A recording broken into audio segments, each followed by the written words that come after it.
오늘은 우리 주님이 고난당하신 성금요일입니다. 아침 9시에 십자가에 달리셔서 오후 3시에 운명을 하시는 그 날이 바로 우리가 성금요일 이렇게 이야기를 합니다. 제가 성금요일 때마다 이 성금요일을 영어로 뭐라 하는지 이렇게 설명을 해드렸는데 혹시 좀 기억이 나시나요? 이 주님 당하신 이 고난의 날이 고통스러운 금요일이 아니라 아주 우리에게 좋은 그리고 선하신 하나님의 일이 나타난 금요일, 그래서 영어로 굿 프라이데이 이렇게 부르고 있는 거예요. 감사하죠. 주님의 십자가로 복음이 완성되어지는, 그래서 저와 여러분의 운명이 이제는 영원한 생명으로, 그리고 땅에 속한 인생이 아닌 하늘에 속한 인생으로 세워질 수 있는 이 놀라운 일들을 우리 주님이 행하신 날, 이 십자가와 부활의 이야기, 이제 우리가 그 과정들을 지금 지나고 있는 거예요. 그래서 우리가 늘 낮에 이 시간들을 준비하면서 또 묵상하고 또 주님의 고난과 함께 그 고난을 묵상하며 하루 종일 보낸 분들도 계시겠지만, 적어도 오늘 이 밤에 저희들이 성금요일에 우리 주님의 십자가의 은혜와 사랑을 기억하면서 하나님 앞에 기도하며 나아가는 것, 또 우리가 이 한 주간 동안 특별 새벽기도 주간을 가지면서 그렇게 주님의 고난을 묵상하고 또 부활의 놀라운 승리를 우리가 기대하는 것, 이것이 이제 우리의 신앙의 모습이 되어야 되고, 부활절에 그리고 우리가 매주일 드리는 그 주일 예배마다 주님의 부활의 승리가 우리의 승리요 또 우리 것임을 우리가 확인하면서 하나님 앞에 날마다 감사와 감격의 예배를 드리며 나아가기를 소망하고요. 한 가지 더 부탁을 드린다면, 그 주님의 십자가와 부활의 복음을 우리가 열심히 전할 수 있는 저와 여러분들이 될 수 있기를 소원합니다. 아멘. 우리가 복음을 알면 우리 안에 회심이 나타나야 되는 거고요. 변화된 삶을 얘기하는 거예요. 그 변화된 삶의 궁극적인 목적은 복음을 전하는 삶으로 나오는 걸 이야기하는 거예요. 그래서 제가 요즘 우리 성도님들이 늘 말씀에 열심을 내고 말씀에 헌신하는 그러한 모습들이 너무 귀하고 아름답다라고 말씀을 드렸는데, 그렇게 우리가 말씀 앞에 헌신하는 삶의 결론은 선교적 삶으로, 복음을 증거하는 삶으로 나와야 될 줄로 믿습니다. 아멘. 이 일에 가장 큰 모범을 보였던 인물이 사도 바울이고, 갈라디아서의 말씀은 그렇게 열심히 복음을 전한 그 복음이 훼손되어지고, 특별히 갈라디아 교회 성도들이 바울의 복음을 버리고 다른 복음을 쫓아갈 때에 그들에게 편지하면서 복음을 지키고자 하는 사도 바울의 이야기를 우리가 이 갈라디아서의 말씀을 통해서 함께 나누고 있는 거예요. 복음을 향한, 하나님의 말씀을 향한 사도 바울의 놀라운 열정을 우리가 함께 보게 되는 것입니다. 오늘 말씀 속에도 이 복음의 진리를 붙잡는 바울의 이야기가 얼마나 감동적인지 몰라요. 그리고 우리가 붙잡아야 될 진짜 복음이 뭔지, 또 복음 안에서 하나님이 우리에게 주시는 자유가 있는데 우리는 이 자유를 어떻게 하나님의 뜻대로 사용할 수 있는지, 그리고 우리가 반드시 지켜야 되는 복음의 진리, 무슨 내용을 담고 있는 것인지, 오늘 우리가 그 내용들 함께 찾아가도록 하겠습니다. 저와 여러분 모두가 큰 은혜 받는 귀한 시간들이 될 수 있기를 소원합니다. 아멘. 자, 그러면 우리가 갈라디아서 1장 4절로 5절의 말씀입니다. 바울이 말하는 복음이 뭐냐? 우리가 한번 다루었던 내용인데 살펴보겠습니다. 시작. 그리스도께서 하나님 곧 우리 아버지의 뜻을 따라 이 악한 세대에서 우리를 건지시려고 우리 죄를 대속하기 위하여 자기 몸을 주셨으니 영광이 그에게 세세토록 있을지어다. 아멘. 예, 바울이 자신의 복음을 이렇게 설명을 하고 있어요. 이 말씀을 우리가 네 부분으로 나누어서 복음을 설명해 드리면, 하나님 곧 우리 아버지의 뜻을 따라 난 것이 복음인 거예요. 그러니까 아버지의 뜻대로 이루어지는, 하나님의 계획으로 이루어지는 게 복음이다, 이렇게 말씀을 드릴 수 있고요. 두 번째는 악한 세대에 있는 우리를 건지시려는 것이 복음입니다. 저와 여러분의 상태가 어떤 상태인가를 아는 게 그래서 복음의 출발인 거예요. 자신의 죄인됨을 깨닫지 못하면 우리는 이 복음을 시작할 수가 없는 거예요. 죄인됨을 아는 자만이 이 십자가의 의미가 무엇인가를 우리가 알게 되고 그 십자가의 은혜를 구하는 자들로 세워지게 되는 것이죠. 자, 그렇게 죄 가운데 있는 우리의 상태, 그러한 우리 죄를 위하여, 세 번째는 우리 죄를 대속하기 위하여 자기 몸을 주신 주님의 십자가의 은혜로 이루어지는 것이 복음의 내용인 것이고, 마지막 네 번째는 이 일로 인하여 모든 영광을 하나님께 올려드리는 것, 그리고 죽임당하신 어린 양에게 그 영광을 올려드리는 것, 이것이 복음의 핵심이다, 이 말씀인 것입니다. 어렵지 않아요. 철저히 하나님의 뜻 안에서 죄 가운데 있는 우리를 구원하시기 위해 예수님이 십자가를 지셔서 우리를 구원하신 것이 복음인데, 이 일로 인하여 우리가 오직 하나님께만 영광을 올려드리는 것, 이것이 복음이다. 이 복음의 내용을 아는 자들은 늘 자신의 죄인됨, 그리고 자격 없음, 그리고 그러한 우리의 상태를 오직 해결해 주실 수 있는 것은 주님의 십자가의 은혜밖에 없음을 깨닫고 그 십자가의 은혜를 매일매일 묵상하고 바라보며 그 주님의 은혜로 살아가는 것, 그리고 늘 그렇게 우리를 구원의 삶으로, 영원한 생명의 삶으로 인도하신 하나님 앞에 영광을 올려드리는 삶을 사는 것, 이것이 바로 복음을 붙잡는 삶이다, 이렇게 말씀을 드릴 수가 있겠습니다. 자, 그러면 복음의 핵심은 우리의 구원과 하나님의 영광 속에 그 내용이 담겨져 있는데, 왜 갈라디아 교회 성도들은 바울이 전한 이 복음을 속히 떠나 다른 복음을 따르고 있는가? 여기에는 늘 우리 인간 안에 담겨 있는 탐욕 때문에 그런 것이다.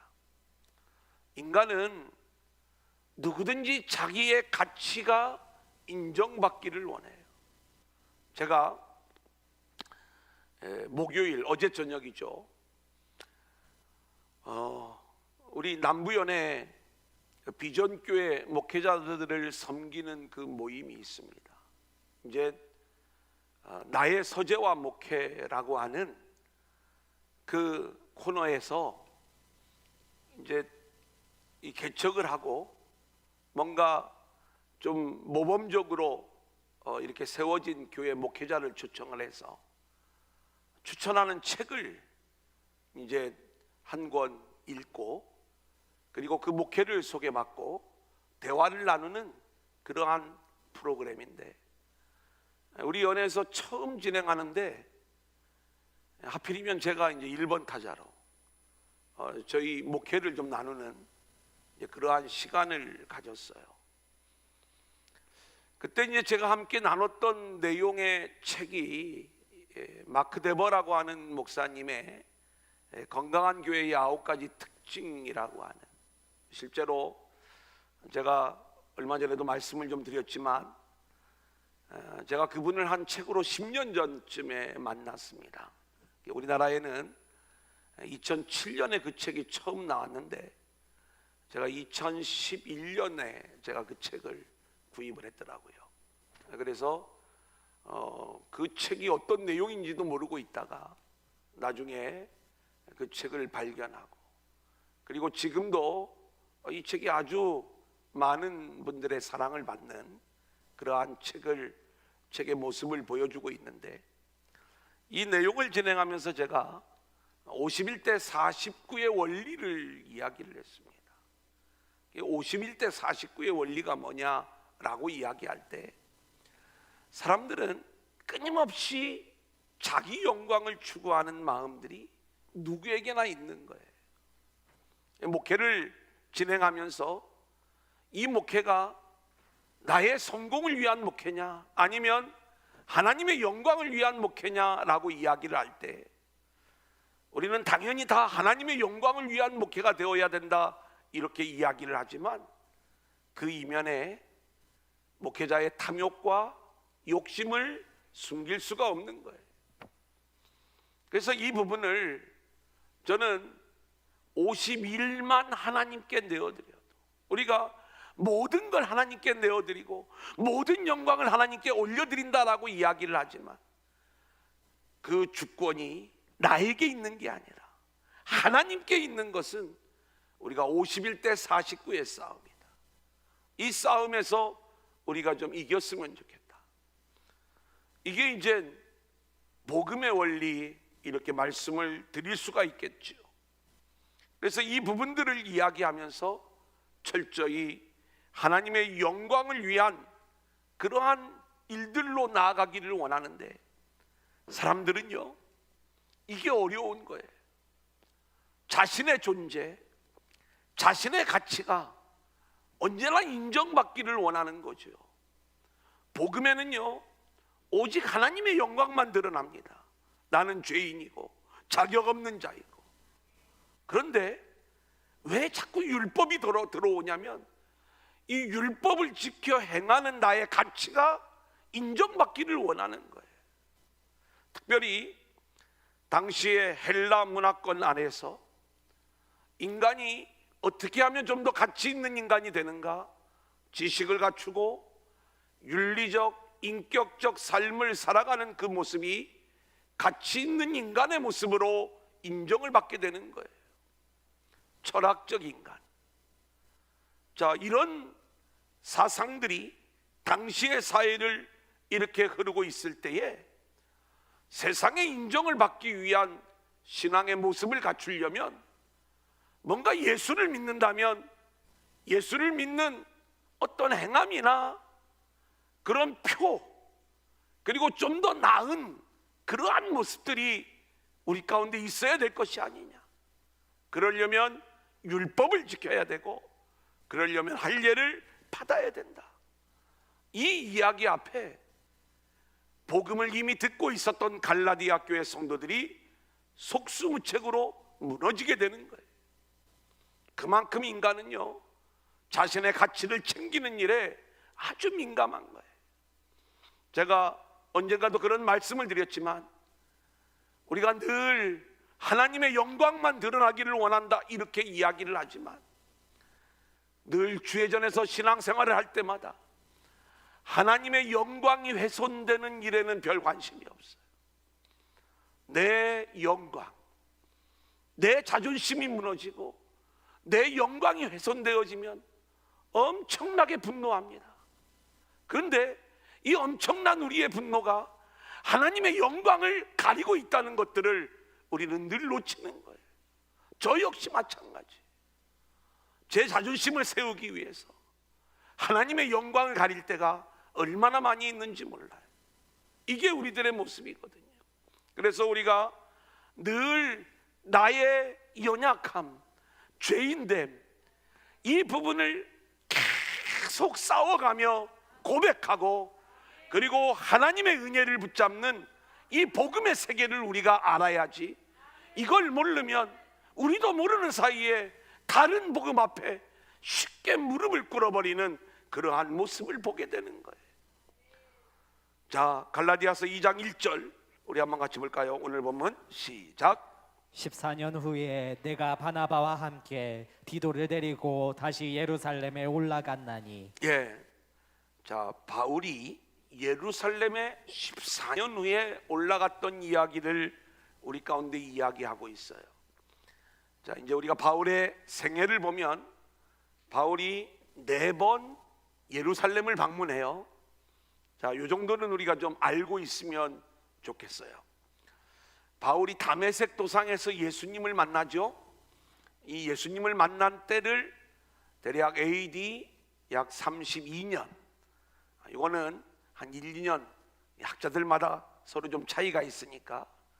그리고 아라비아로 갔다가 다시 다메섹으로 돌아와서 바나바와 함께 예루살렘을 방문하게 됩니다. 그래서 이제 그 예루살렘 지도자들과 처음 소개를 해요. 하지만 이 바울이 아직 계속 의심을 받고 있는 그러한 상황이기 때문에 자기 고향으로 돌아가게 되는 거예요. 다소로요. 그리고 10년 이상의 세월이 흐르게 되는 거예요.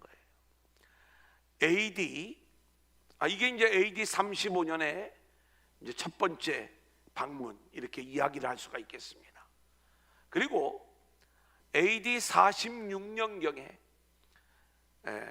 이 예루살렘에 기근이 오게 되면 흉년이 들게 됩니다.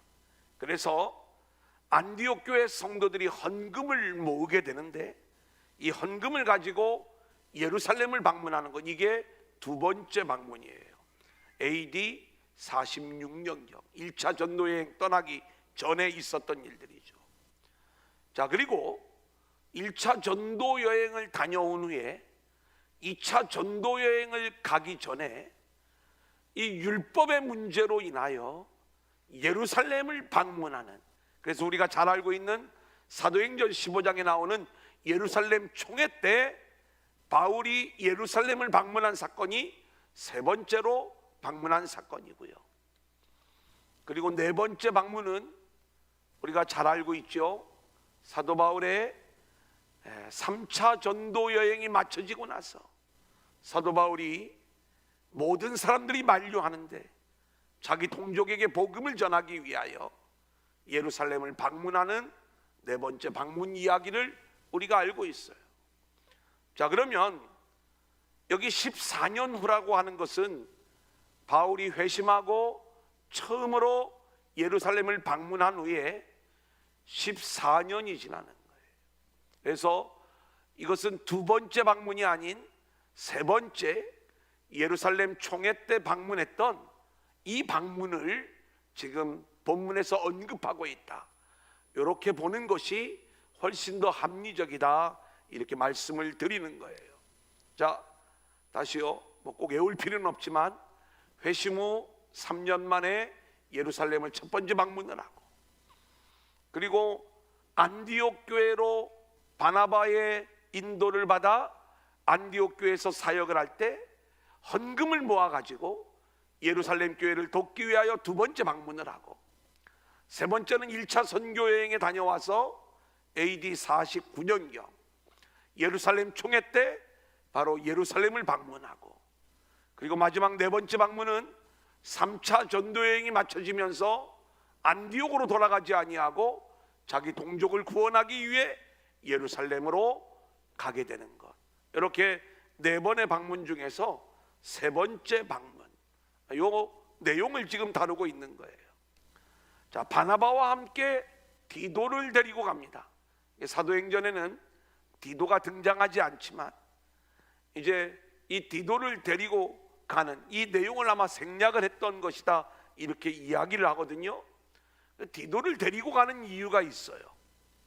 디도는 할례를 받지 아니한 이방인 출신이에요. 그러면서 바울의 아주 좋은 동역자고요. 실제로 바울은 힘들 때마다 자신의 그 일들을 디도에게 부탁할 정도로 디도를 신뢰하는, 그렇게 바울이 아끼는 좋은 그러한 동역자요, 아들 같은 존재였어요. 자, 고린도후서 8장 23절 한번 같이 볼까요? 시작. 디도로 말하면 나의 동료요, 너희를 위한 나의 동역자요, 우리 형제들로 말하면 여러 교회의 사자들이요, 그리스도의 영광이니라. 예, 바울에게는 정말로 좋은 동역자, 특별히 아들 같은 동역자 두 사람이 있다면 그게 하나는 디모데고 또 하나는 디도이겠죠. 자, 디도서 1장 5절을 볼까요? 내가 시작. 내가 너를 그레데에 남겨둔 이유는 남은 일을 정리하고 내가 명한 대로 각 성의 장로들을 세우게 하려 함이니. 예, 나의 좋은 동역자라고 소개를 하면서 또 디도에게 자신의 여러 가지 과업들을 맡기고 부탁하는 이러한 장면들을 보게 되는 것이죠. 자, 2절입니다. 계시를 따라 시작. 계시를 따라 올라가 내가 이방 가운데서 전파하는 복음을 그들에게 제시하되 유력한 자들에게 사사로이 한 것은 내가 다름질하는 것이나 다름질한 것이 헛되지 않게 하려 함이라. 예, 자, 이 말씀은 지금 바울이 어떤 오해를 받고 있는가를 좀 우리가 잘 알 수 있는 그러한 내용인데, 바울이 예루살렘에 올라간 것은 하나님의 말씀 계시를 따라 올라간 것이라고 이야기를 해요.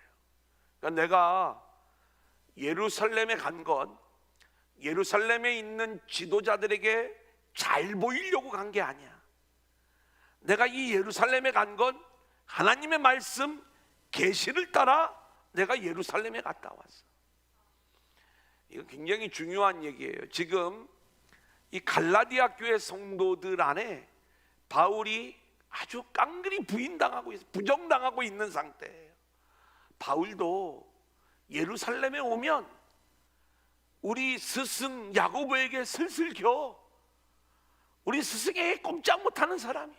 아무것도 아닌 사람이야.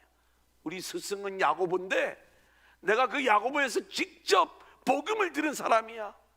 내가 얘기하는 복음이 진짜 복음이야. 이 거짓 교사들이 와가지고 바울을 이렇게 흠집을 내는 거예요. 바울이 예루살렘에 갔다 온 건 맞거든요. 바울이 이야기한 것, 내가 갔다 온 이유가 계시로 말미암아 하나님의 뜻을 따라 말씀을 따라 다녀온 일이다, 이 내용을 이야기하는 거예요. 그러면서 뭐라고 이야기를 하냐면 유력한 자들에게, 이 유력한 자들은 누구예요? 예루살렘 교회 지도자들이에요. 이들에게 사사로이 한 것은 내가 다름질하는 것이나 다름질하는 것이나 다름질한 것이 헛되지 않게 하려 합니다. 이게 무슨 얘기냐면 이들에게 가가지고 사사로이 했다는 것은 자신이 한 사역을 자세히 이렇게 설명을 해줬다는 얘기예요. 따로. 그러면 그 바울이 자신들이 전하는 그 복음의 내용을 이렇게 따로 잘 설명을 하는 것은 우리 사역을 좀 제발 인정해 달라, 이런 의미로 그렇게 사사로이 한 것이 아니라 여태까지 하나님의 뜻 안에서 열심히 세워온 이 복음 사역이 헛되지 않게 하려고 내가 한 것이지 잘 봐달라고 그렇게 이야기한 것 아니야. 이 내용을 이야기하는 거예요. 내가 뭔가 좀 잘 보이려고, 사람에게 잘 보이려고 하는 마음 일도 없다는 거예요. 오직 그 복음이 헛되지 않게 하기 위하여 내가 예루살렘에 올라간 것도 하나님의 뜻대로 올라간 것이고, 거기서 있었던 모든 일들이 바로 이런 과정 속에서 이루어진 일이다. 자, 그러면서 3절입니다. 그러나, 한번 볼까요? 어떤 일이 있었나? 시작. 그러나 나와 함께 있는 헬라인 디도까지도 억지로 할례를 받게 하지 아니하였으니. 예. 이 디도를 데리고 간 이유가 있어요. 디도는 당시의 교회에서 인정받는 사역자였어요.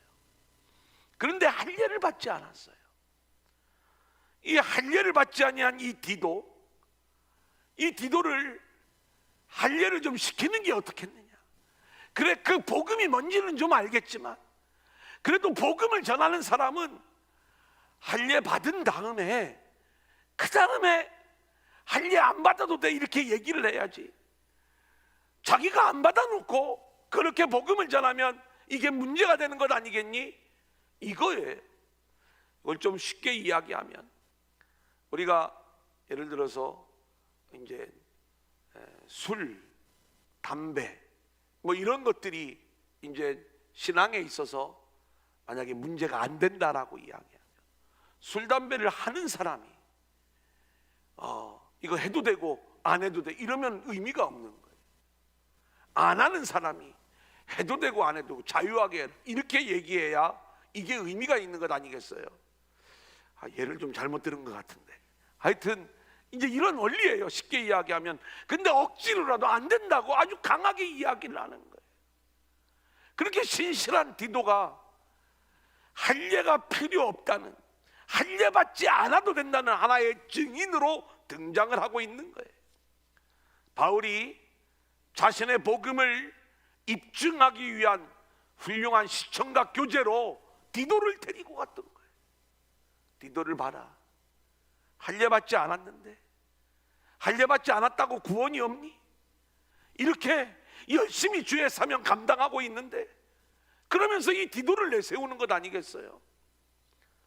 여러분, 바울에게 있어서 디도가 이렇게 훌륭하게 좋은 신앙의 모델로 등장하고 있는 것처럼 저와 여러분의 모습이 우리 주님께서 우리를 좋은 믿음의 시청각 교제로 내놓을 수 있을 정도로 인정받을 수 있는 저와 여러분들이 될 수 있기를 소원합니다. 아멘. 바로 그러한 모습으로 디도가 세워지고 있는 거예요. 4절을 볼까요? 이는 시작. 이는 가만히 들어온 거짓 형제들 때문이라. 그들이 가만히 들어온 것은 그리스도 예수 안에서 우리가 가진 자유를 엿보고 우리를 종으로 삼고자 함이로되. 여기 가만히 들어온 거짓 형제들은요, 유대주의자들이에요. 이들은 우리가 가진 자유를 엿보고 그리스도 안에서 우리는 자유를 가지고 있어요. 이 자유가 우리 안에 있어야 되는 거예요. 그리스도 안에서의 자유를 누릴 수 있는 자들이 되어야 되는데 이 자유를 빼앗고 다시 우리를 율법의 종으로 만들려고 하는 유대주의자들, 이 거짓 형제들, 이게 문제라는 것이죠. 여러분, 사도 바울을 보면 사도 바울이 디도에게는 할례를 못 받게 했지만 디모데는 할례를 받게 하고 있는 장면을 보게 돼요. 우리 사도행전 16장 1절로 3절을 볼까요? 시작. 바울이 더베와 루스드라에도 이름에 거기 디모데라 하는 제자가 있으니 그 어머니는 믿는 유대 여자요 아버지는 헬라인이라. 디모데는 루스드라와 이고니온에 있는 형제들에게 칭찬받는 자니 바울이 그를 데리고 떠나고자 할새 그 지역에 있는 유대인으로 말미암아 그를 데려다가 할례를 행하니 이는 그 사람들이 그의 아버지는 헬라인인 줄 알미러라. 예. 자, 이 디모데 이야기를 좀 잠깐 말씀을 드릴게요. 지금 이 장면은 2차 전도 여행이에요.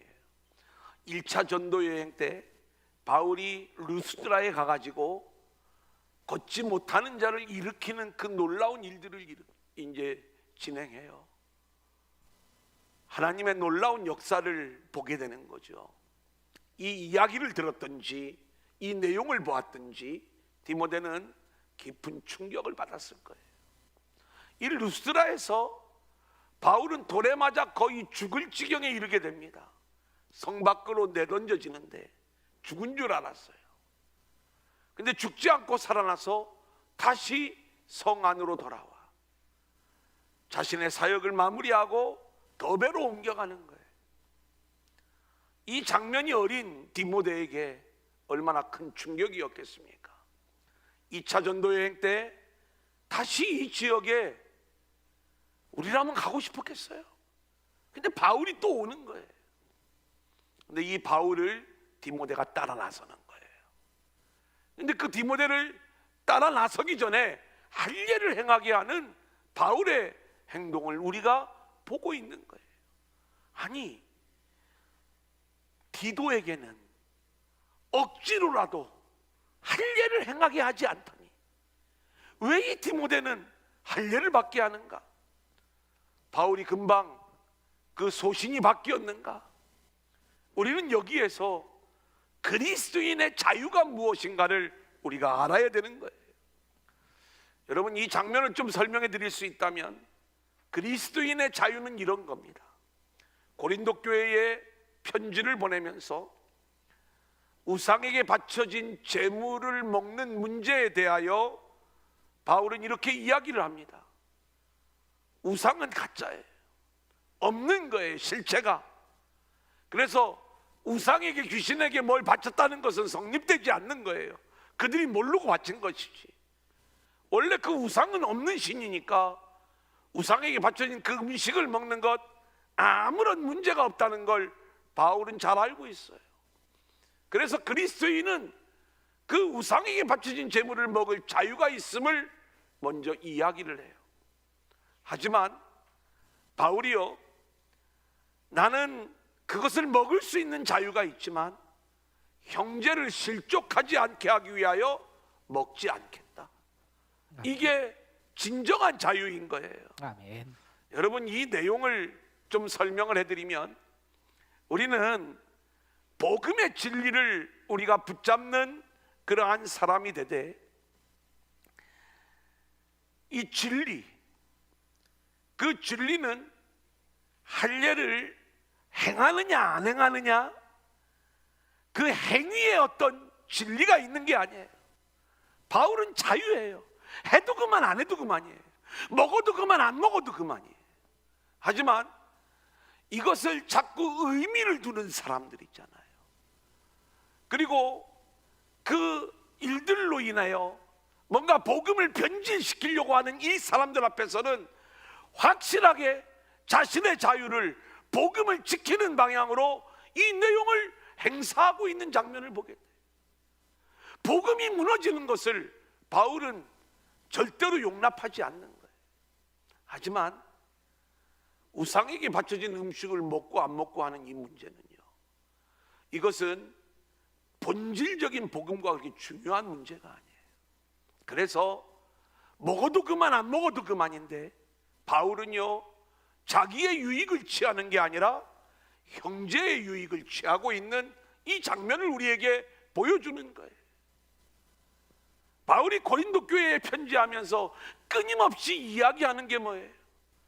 이 고린도 교회의 문제가 나는 바울 당이다, 나는 아볼로 당이다, 나는 게바 당이다, 나는 그리스도 당이다, 이렇게 분열된 이 모습들이 이 교회의 문제가 아니겠습니까? 그 분열된 교회의 모습으로는 거룩한 하나님의 교회의 모습을 보여줄 수 없기 때문에 너희들이 연합을 해야 되는데 우리가 어떻게 연합을 할래? 그 연합은 결국 사랑으로만 나올 수밖에 없는 거예요. 그게 고린도전서 13장인 거예요. 그런데 그 사랑을 이야기하면서 어떤 이야기를 하냐면 자기의 덕을 세우는 방언을 하기보다는 교회의 덕을 세우는 예언을 하라. 이 예언이 하나님의 말씀인 걸 얘기하잖아요. 바울의 관심은 늘 그렇게 교회의 덕을 세우고 서로 연합하게 하는 이 참된 은혜와 사랑이 교회 안에 흘러가기를 원했던 거예요. 그래서 자신에게 주어진 그 자유를 어떻게 사용을 하는가?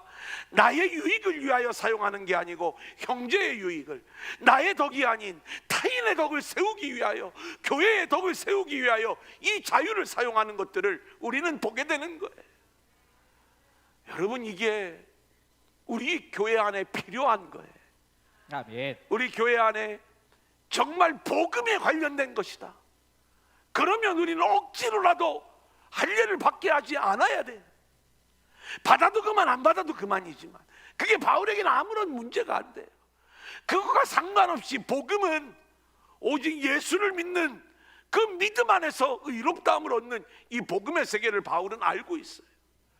근데 우상하게 뭔가 이 물질을, 이 우상의 재물을 먹어야 되냐 말아야 되느냐 하는 이러한 문제들에 대하여는 바울은요 철저히 교회의 덕을 세우고 그리고 타인의 덕을 세우는 이 모습으로, 타인의 덕을 세우는 건 뭐예요? 그 영혼이 실족하지 아니하도록 그 영혼을 배려하면서 그렇게 하나님이 주신 자유를 사용하는 것, 이것이 그리스도인의 자유가 되는 거예요. 아멘. 자, 이제 두 번째 대지 보겠습니다. 5절 그들에게 시작.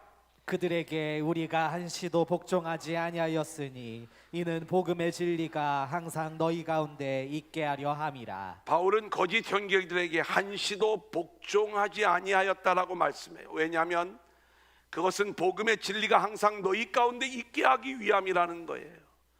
복음에 대하여는 절대로 양보하거나 타협하지 않았다는 거예요. 저와 여러분이 그렇게 복음을 붙잡고 특별히 복음의 말씀에 헌신하는 저와 여러분들이 될 수 있기를 소원합니다. 아멘. 자, 그러면서 바울이 한 일화를 이야기를 해요.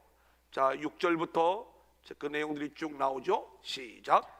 유력하다는 이들 중에 본래 어떤 이들이든지 내게 상관이 없으며 하나님은 사람을 외모로 취하지 아니하시나니 저 유력한 이들은 내게 의무를 더하여 준 것이 없고 도리어 그들은 내가 무할례자에게 복음 전함을 맡은 것이 베드로가 할례자에게 맡음과 같은 것으로 보았고 베드로에게 역사하사 그를 할례자의 사도로 삼으신 이가 또한 내게 역사하사 나를 이방인의 사도로 삼으셨느니라. 여기서 유력하다는 이들은 예루살렘 지도자들, 사도들을 말하는 거예요. 자, 9절 볼까요? 시작. 또 기둥같이 여기는 야고보와 게바와 요한도 내게 주신 은혜를 알므로 나와 바나바에게 친교의 악수를 하였으니 우리는 이방인에게로 그들은 할례자에게로 가게 하려 함이라. 자, 이 장면은 굉장히 감동적인 장면입니다. 지금 베드로와 그 베드로를 할례자의 사도로 삼으신 이가 나를 이방인의 사도로 삼았다라고 하는 이야기를 하면서, 자, 할례자의 사도로 쓰임을 받고 있는 야고보, 게바, 요한 이들과 그리고 이방인을 위한 사도로 쓰임을 받고 있는 바나바와 바울이 친교의 악수를 했다는 거예요.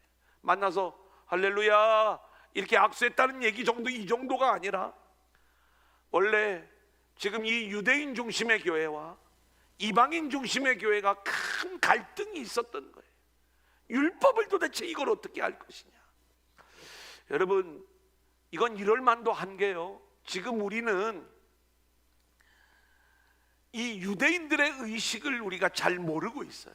유대인들은 애초부터 이방인이 구원을 받는다라고 하는 거에 대하여 그들은 상상조차도 하지 못하고 있었던 자들이에요. 원래가 율법 안에서는, 그죠? 그래서 유대인과 이방인이 하나가 된다? 못 받아들이는 거예요. 유대인이 특별해야 돼. 그리고 이방인들이 예수 믿고 구원받으려면 너희들 적어도 율법 좀 지키면 안 되겠니? 할례 받는 그 모습이 좀 있어야 되는 것 아니겠니? 이 얘기예요. 근데 이 이야기를 이방인 교인들, 그리스도인들은 받아들일 수가 없는 거예요. 교회가 두 쫑나게 생긴 거예요. 유대인 교회와 이방인 교회로. 그런데 이 두 교회의 지도자들이 친교의 악수를 나누는 거예요. 막힌 담이 무너지고 하나가 되는 그 역사가 나타나는 것, 이게 바로 이 장면인 거예요. 자, 한번 보겠습니다. 에베소 2장 14절 시작.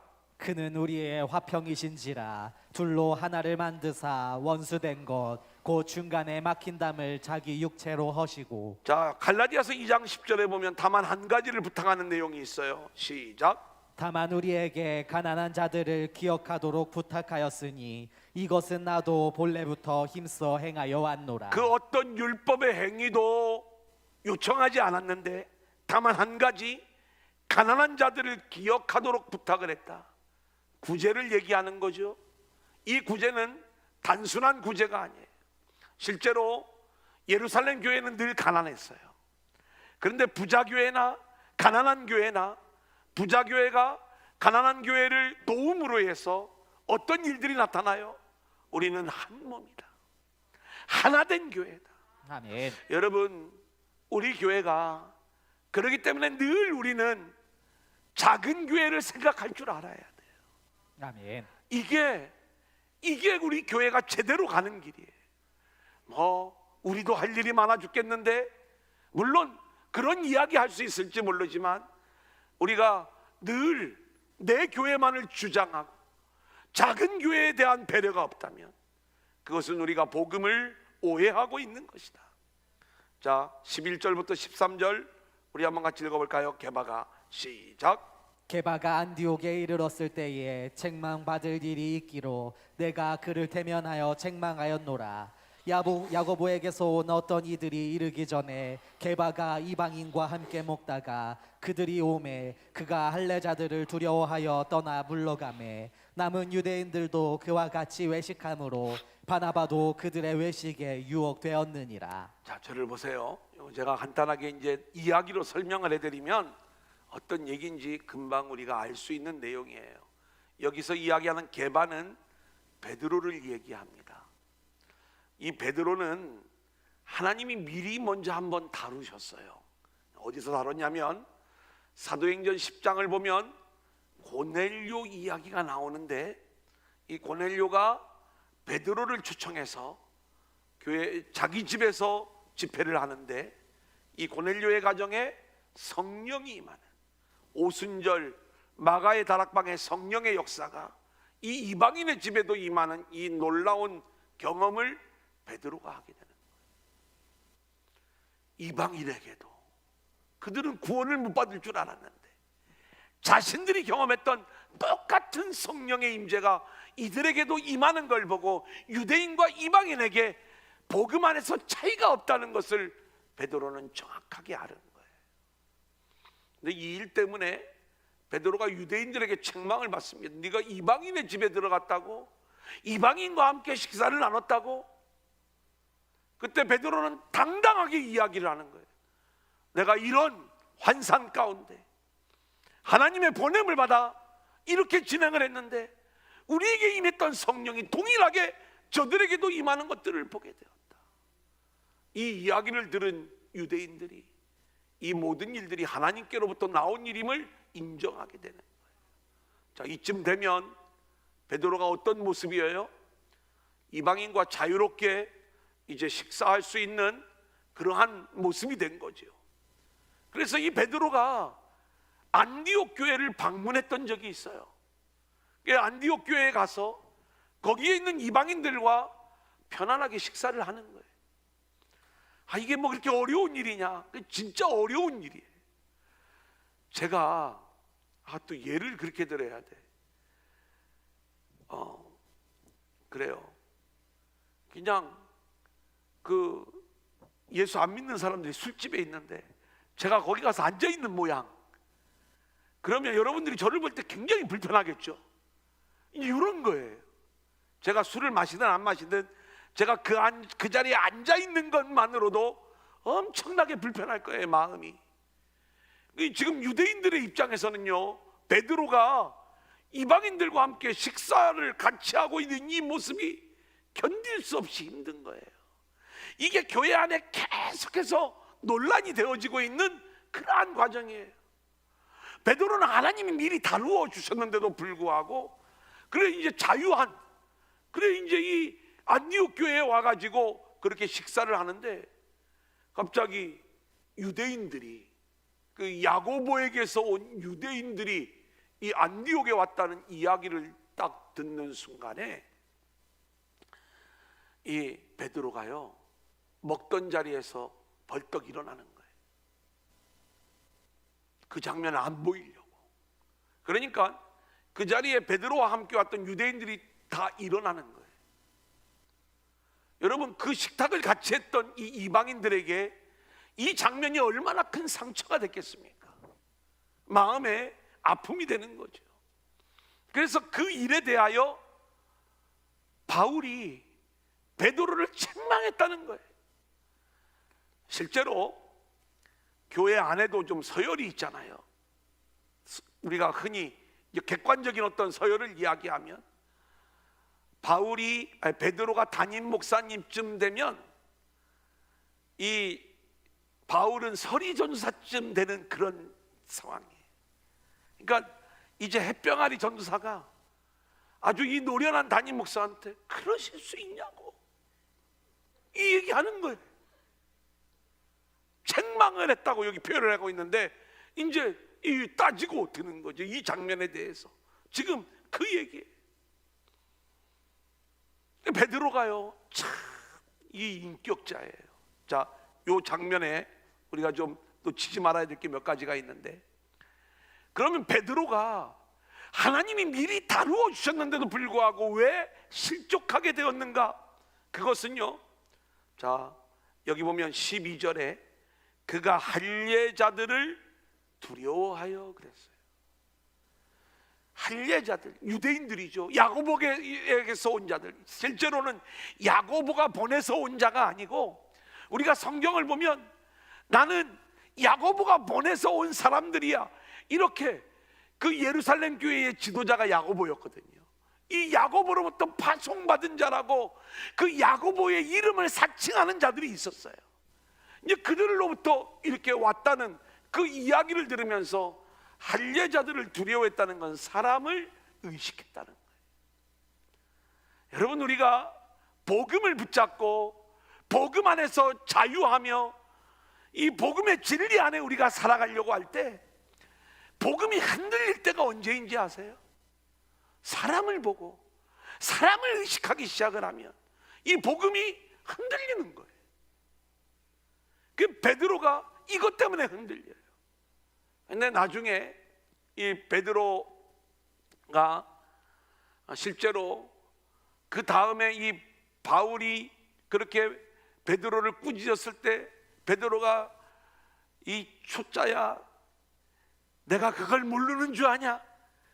좀 지혜롭게 행동할 줄 알아야 돼 해가면서 막 어떻게 보면 더 강하게 다루었을 수도 있는데, 이런 내용들이 다 생략되어지고 나중에 자신의 편지에서 이 바울을 나의 사랑하는 형제 바울, 이렇게 이 바울을 향한 자신의 마음을 이렇게 드러내고 있는 거예요.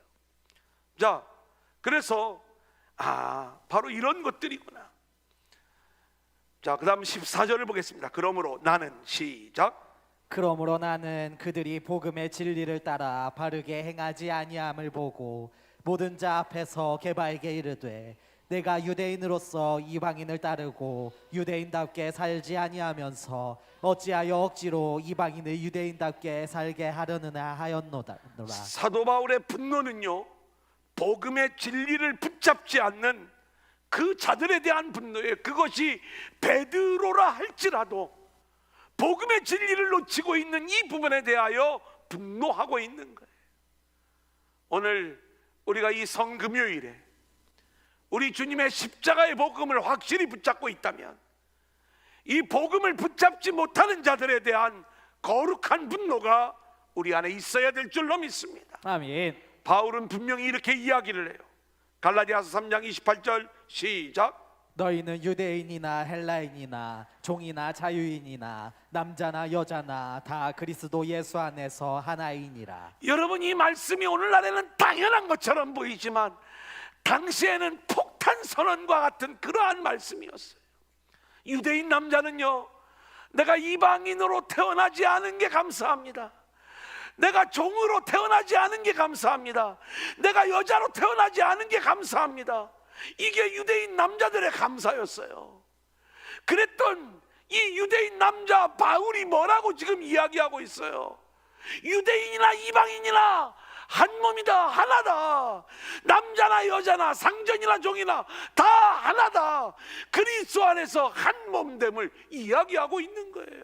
아멘. 이게 복음의 세계인 거예요. 아멘. 이 복음을 그 누구도 무너뜨릴 수 없다, 이것인 거예요. 아멘.